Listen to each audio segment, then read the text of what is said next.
Hola, ¿qué tal? Muy buenos días a todos. Bienvenidos a esta nueva emisión de Reporte Diario de Mercado. Mi nombre es Daniel Mejía, soy analista de mercados financieros para el broker Equity Group, región Latinoamérica, y nuevamente les doy la más cordial bienvenida. Comentar como siempre que el presente material es para fines informativos y educativos y no debe considerarse como un consejo de inversión, estrategia a implementar, señales de trading ni nada por el estilo. Y comentar que los productos ofertados por Equity Group, que son contratos por diferencia, son instrumentos derivados especulativos considerados de alto riesgo debido a que usan apalancamiento. Por lo tanto, para poder operarlos se requiere una conciencia plena de cómo funciona pues, de esta manera pues hacer una gestión asertiva, ¿vale? Vamos a empezar con lo que sería la sesión del día de hoy. Vamos a poner, bueno, vamos a usar diferentes fuentes. Como siempre las menciono por si ustedes quieren utilizarlas o profundizar.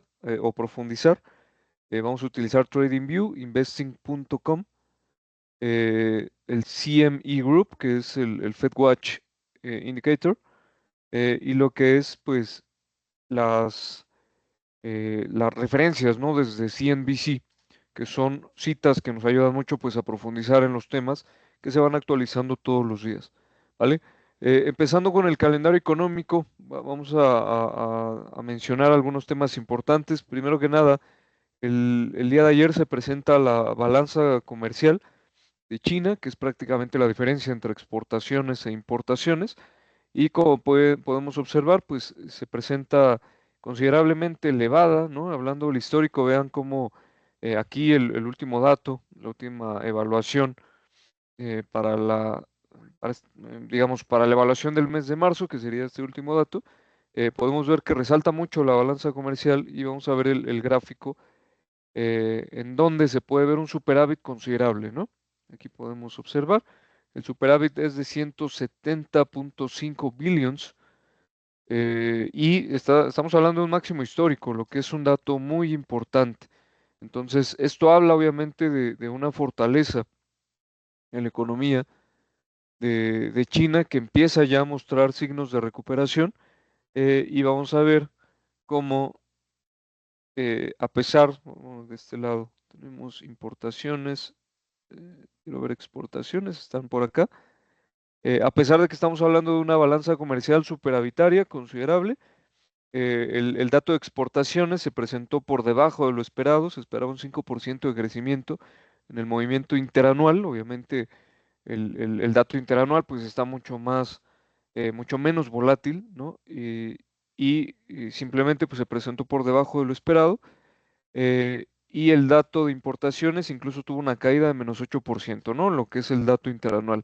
Pero al final, lo que más llama la atención es que el superávit es un máximo histórico considerable y esto habla en el corto plazo, ¿no? En el último periodo, habla de un fortalecimiento, ¿no? En el tema de la economía china, por lo menos medido a través de su balanza comercial, este superávit.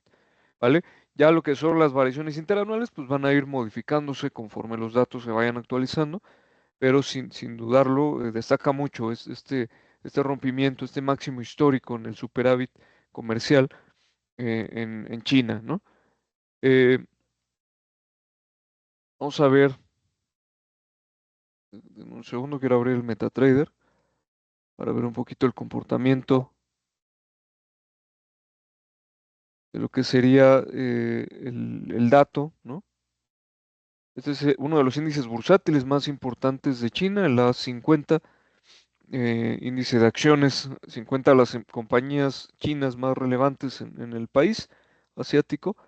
Y aquí simplemente pues observar que si bien el resultado no habla de un incremento considerable en su movimiento bursátil, pero por lo menos ha seguido manteniendo lo que es el soporte en los 13.000 puntos aproximadamente, mostrando que esa recuperación pues aún no se da del todo, pero pues está dando por lo menos este buen sostenimiento, niveles clave en cuanto es la estructura, ¿no? La estructura del precio en este índice, ¿vale? Entonces vamos a regresar.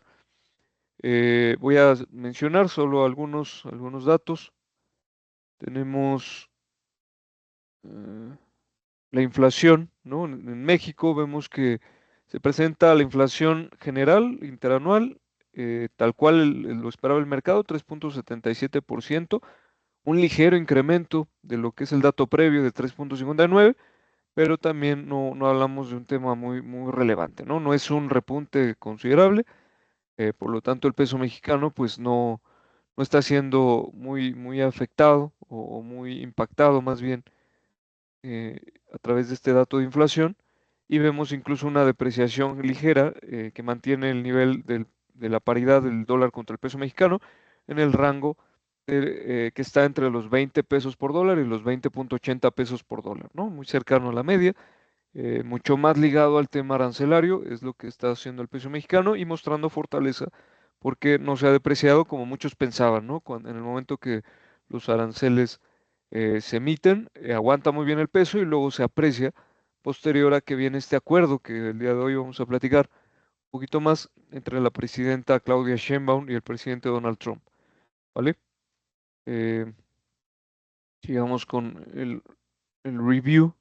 Las nóminas no agrícolas, definitivamente uno de los datos más esperados de esta semana, se presentan por debajo de lo esperado. La sorpresa no es muy alta, hay que decirlo.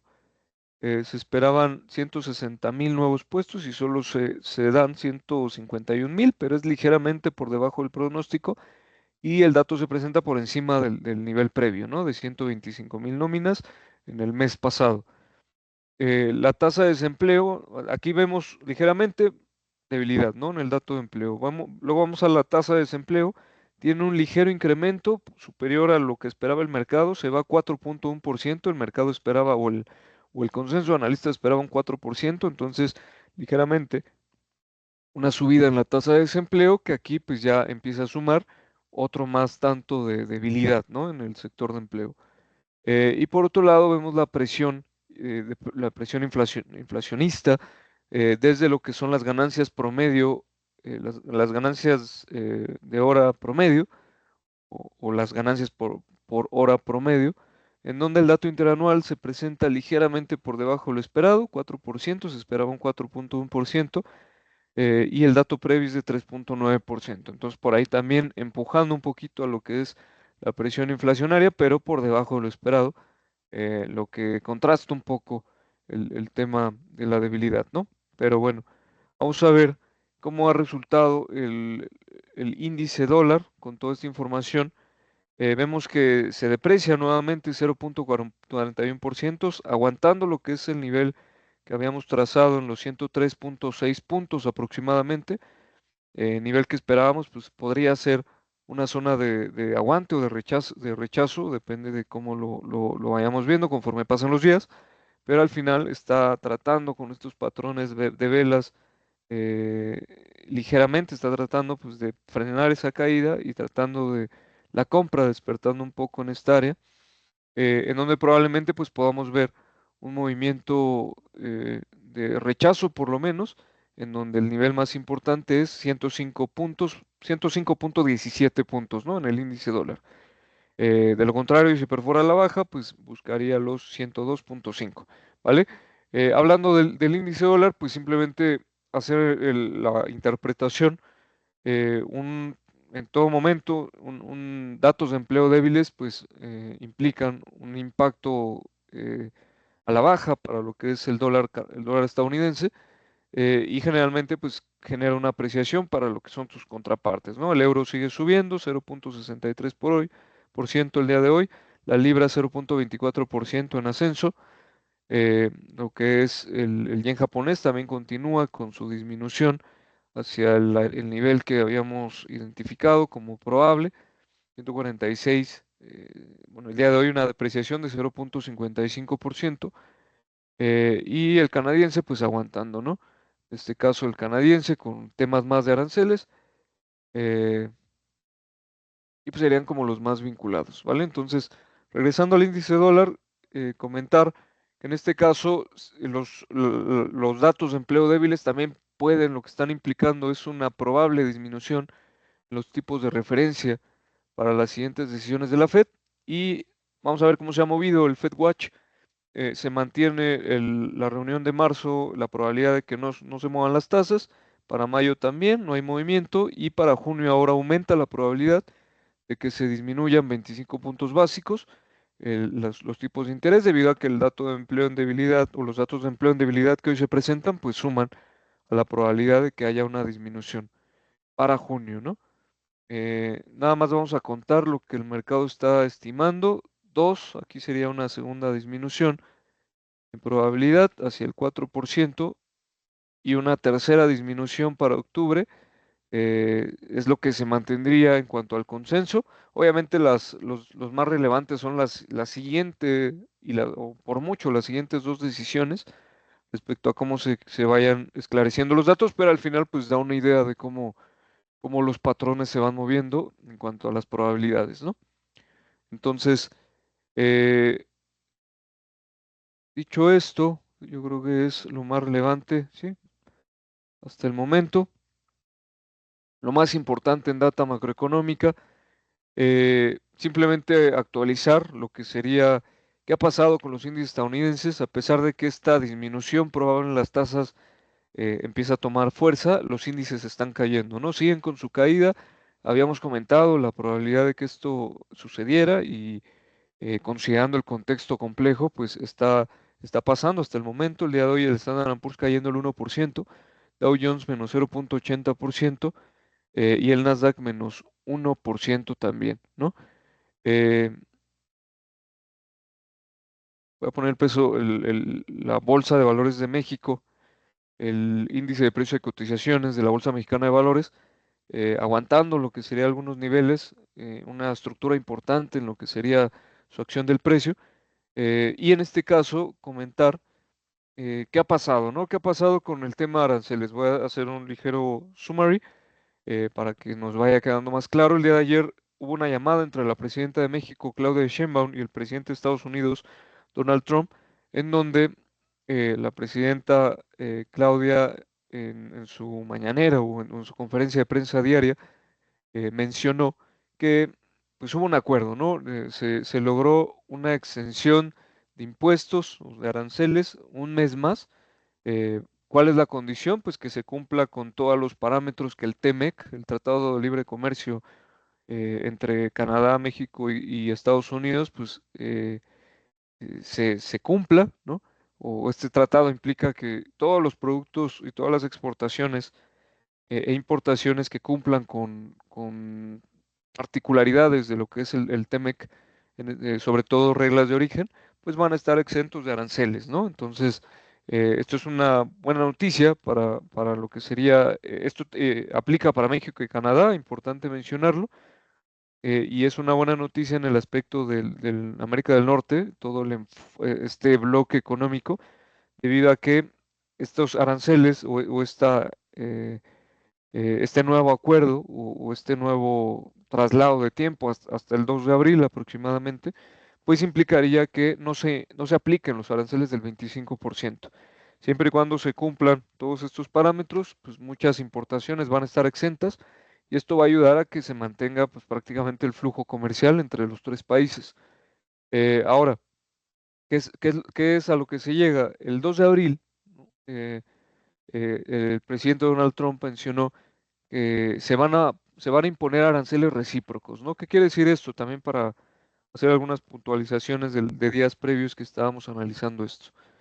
Eh, Vamos a partirlo en tres, ¿no? Un tema son los aranceles impuestos para sus principales socios comerciales, que es México, Canadá y China, que es lo que pues, se ha estado monitoreando. Ya con China en ese punto, los aranceles han incrementado en ambas partes, con México y Canadá, pues hay esta exención para el mes de abril, ¿no? Y ese es un punto, ¿no? Los aranceles para sus principales socios comerciales. También están los aranceles para el aluminio y el acero que estarían entrando en vigor a nivel generalizado, quiere decir todo el mundo, para el 12 de abril aproximadamente, ¿vale? Entonces hay que esperar ese día para que se hagan formales y empiecen a aplicar cosa que afectaría pues principalmente a ciertos sectores, ¿no? Obviamente los que estén ligados al aluminio, al acero y a la construcción, entre algunos otros. Después, en ese mismo punto, hay digamos, una propuesta de que también se impongan aranceles para el sector de microprocesadores, el sector farmacéutico y el sector, eh, me parece era microprocesadores, farmacéutico y automotriz. Ese no es un decreto, eso solo es una propuesta, por lo tanto, en ese punto pues, no se ha hecho nada formal. Y hay un tercer punto que son los aranceles recíprocos, ¿no?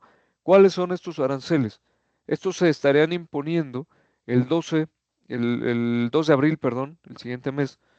eh, y estos aranceles recíprocos implican que se estarían poniendo aranceles para todos los productos que en otro país también se estén poniendo. Por ejemplo, si algún país externo a Estados Unidos le está imponiendo en su país aranceles de importación del 20%, pues en respuesta Estados Unidos le estaría imponiendo a este mismo país 20% a la importación, todo lo que entra en Estados Unidos, que es donde se habla de reciprocidad, ¿no? Entonces, esos aranceles recíprocos aplicarían para todo el mundo, prácticamente, pues todas las naciones, todas las importaciones que Estados Unidos tenga con diferentes partes del mundo, y esto implicaría, obviamente, pues ya un tema de mayor profundidad, pero no hay que, no hay que olvidar que este acuerdo, ¿no? Ya que tenemos un poquito más claro cuáles son las implicaciones de todo este enfoque arancelario, hay que hacer un paréntesis muy importante de que el acuerdo que logra la presidenta Claudia Sheinbaum con Donald Trump es muy importante porque ha logrado a través de la negociación y lo que es la colaboración, ha logrado que durante ya 2 meses este tema de aranceles no se imponga y que en el momento que se pueda imponer, ya no sea solo contra México y Canadá, en este caso América del Norte, sino sea contra todo el mundo. Estas negociaciones son de alto valor debido a que pues fijan, ¿no?, lo que sería ese regionalismo para con América del Norte, y menciona la presidenta Claudia Sheinbaum que en el caso de que se impongan los aranceles recíprocos, para México no tendría que implicar algún tema directo o alguna afectación. ¿Por qué? Porque México no tiene prácticamente aranceles para con Estados Unidos debido a que tienen este acuerdo comercial TEMEC, y por lo tanto, en teoría, no tendría que imponerle aranceles a México, Estados Unidos, debido a que no existe esa opción de reciprocidad. ¿Vale? Entonces, esto ha ayudado mucho al peso mexicano, obviamente ya vimos el comportamiento que ha mantenido, incluso ligera apreciación desde los últimos días, por debajo del promedio de este rango, por debajo de los 20.40 pesos por dólar, está en 20.27, y el índice de precios y cotizaciones de México también tratando de hacer esta perforación al alza de este canal bajista, y que también está respetando el soporte en los 51.000 puntos y tratando de buscar un ascenso al alza, ¿no? Es un buen desempeño, a pesar de que en los Estados Unidos, pues, los índices están cayendo, ¿vale? Y por último, hablando de todo este enfoque, ¿por qué? Importante mencionar por qué los mercados, si ya este tema se está, por lo menos en este momento se está relajando un poco con estas nuevas negociaciones, ¿por qué los mercados están cayendo? Prácticamente porque al final este enfoque de aranceles a nivel global no solo es con México y Canadá, ¿no? Es un enfoque global. Están, como decíamos, el que en 3 semanas prácticamente se estarían imponiendo los aranceles recíprocos.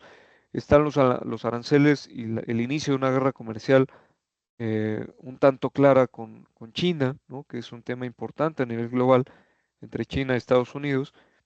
Están también los aranceles al acero y el aluminio, que podrían incrementarse con esta propuesta de los otros sectores, si es que se dan. Y también está una amenaza por ahí que se ha mencionado, en donde Estados Unidos podría imponer aranceles para la zona euro, sobre todo en algunos países de la región europea. Y por lo tanto, al final, toda esta incertidumbre, el mercado en Estados Unidos o los inversionistas empiezan a descontar este riesgo como algo ya más latente, y los mercados pues han estado bajando, ¿no? Obviamente también hay que hacer temas de evaluación, hay que hacer temas de diferentes enfoques y por lo tanto, pues esta información, conforme se vaya actualizando, nos va a dar mucho más valor. Pero al final esto es lo que tenemos y es parte de todo esto explica estas caídas en los índices estadounidenses, ¿vale? El VIX prácticamente tratando de perforar este nivel de los 22.96, lo que habla probablemente más caídas en los índices estadounidenses para los próximos días, por lo menos. Y esto pues hay que tenerlo en cuenta, ¿vale? Los bonos del Tesoro, el vencimiento a 10 años, teniendo pues, movimientos, una caída, ¿no? Sobre todo por la debilidad en los datos de empleo, una caída de casi el 1%, que va muy en relación pues, a todo este enfoque en donde se prevén movimientos desde la Reserva Federal, ¿no? El oro continúa en un ligero rango, continúa con su ascenso, con un ligero rango en el corto plazo, y el que de plano, pues, ha tratado de perforar a la baja, pero el día de hoy, pues, tratando de regresar a lo que es el soporte de los $70 por barril, es la referencia del Brent, tratando de regresar al área, ¿no? Un tema bueno, aquí el tema de desaceleración en Estados Unidos y desaceleración global, pues entre más se desfase el tema de imposición arancelaria, pues es un respiro para este riesgo de desaceleración y por lo tanto, pues ahí probablemente pueda recuperar los precios del petróleo, aunque definitivamente pues es un tema de bastante incertidumbre, ¿no? Complicado hacer lectura de los precios de la energía porque son muy volátiles y generalmente pues van rompiendo niveles de una forma eh, pues muy acelerada, ¿no?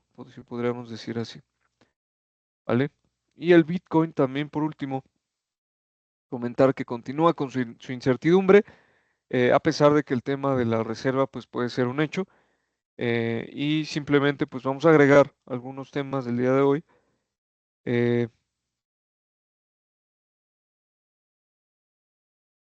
en donde cito así CNBC, habla pues, de las exportaciones de México y Canadá, solo para reforzar el argumento que les acabo de mencionar. CNBC nos menciona que las importaciones de México y Canadá que cumplan con el Acuerdo Comercial de América del Norte estarían exentas de los aranceles hasta el 2 de abril, anunció el presidente Trump este jueves. El acuerdo trilateral, conocido como el TEMEC, cubre alrededor de 50% de las importaciones mexicanas y 38% de las importaciones canadienses, dijo un funcionario de la Casa Blanca. La reversión parcial de los amplios aranceles del 25% que entraron en vigencia el martes se produce un día después de que el presidente suspendiera los aranceles para los fabricantes de automóviles. Prácticamente este sector está exento que cumplan con el TEMEC, ¿no? Sobre todo reglas de origen. Eh, de ahí nos vamos a lo que es el tema de las criptos, ¿no? Prácticamente ya es un hecho, las criptomonedas cayeron el jueves por la noche después de que el presidente Trump firmara una orden ejecutiva que creaba una reserva estratégica de Bitcoin y una reserva de activos digitales de Estados Unidos. El, digamos, Donald Trump, en este caso, que apoya las criptomonedas y la inteligencia artificial en la Casa Blanca, junto con David Sachs, que también es una persona que apoya esta área. David Sachs dijo en una publicación en X que la reserva se financiará con bitcoins incautados en casos de decomiso penal y civil. Esto significa que no les costará ni un centavo a los contribuyentes. Eh, Escribió Sachs. La reserva agregó, contendrá otras criptomonedas confiscadas que no sean bitcoins. La noticia se conoció antes de la primera cumbre de criptomonedas de la Casa Blanca que tendrá lugar el día de hoy viernes. ¿Vale? Entonces, esperar esta información del día de hoy viernes en la cumbre de criptomonedas, pero destacar sobre todo el argumento que menciona. El David Sachs menciona que esta reserva se va a ir llenando, digamos, de todas las incautaciones y decomisos por diferentes situaciones que se estarían acumulando en la reserva poco a poco para pues que esto genere una reserva estratégica, ¿no? De criptomonedas y activos digitales. Eh, por lo tanto, enfatiza esta persona, los contribuyentes o los impuestos de los contribuyentes no se utilizarán para nada para comprar más activos, ¿vale? Y esto es importante, ¿por qué? Por un lado, porque protege lo que sería el tema de impuestos para los contribuyentes en este país, y por otro lado también no está hablando de una demanda agregada, ¿vale? A lo que serían nuevas compras de Bitcoin. Se trata de que activos que ya fueron comprados, que ya están, que alguien ya los posee, en el momento de que sean incautados o confiscados, pues simplemente pasarían directamente a la reserva, y esto poco a poco se iría acumulando, ¿vale? Probablemente esto al mercado de Bitcoin o al de las criptos no le esté gustando porque no está hablando, repito, de una demanda agregada, y por lo tanto no está hablando de una presión de compra. Es muy interesante porque habría que ver cómo reaccionan este submercado, y con esto pues tener mucho más claridad de cómo podrían funcionar, ¿vale?